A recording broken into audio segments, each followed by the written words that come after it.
বাসটা দাঁড় করান, নামবো। হসপিটালে পৌঁছানোর আগে কেউ নামবে না।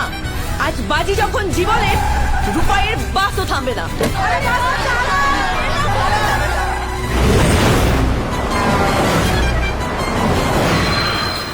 ডাক্তারবাবু, নার্স, আমাকে দেখতে দিন।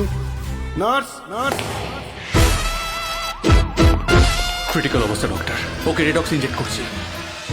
এই বাস চালক আর নার্সের জন্য আপনার মেয়ে প্রাণে বেঁচে গেছে। Thank you. মেয়ে হয়েও বাস ড্রাইভার, ভাবা যায়? চোখ থাকবে কাছে আর গিয়ার উঠবে পাছে। আপনি নার্স? কেন? সেবা করার অধিকার শুধুই কি মেয়েদের? রূপাই আর রেহানের ছক ভাঙা পথে শুরু হোক পথ চলা। আসছে ভালোবাসার রংরুট সান বাংলায়।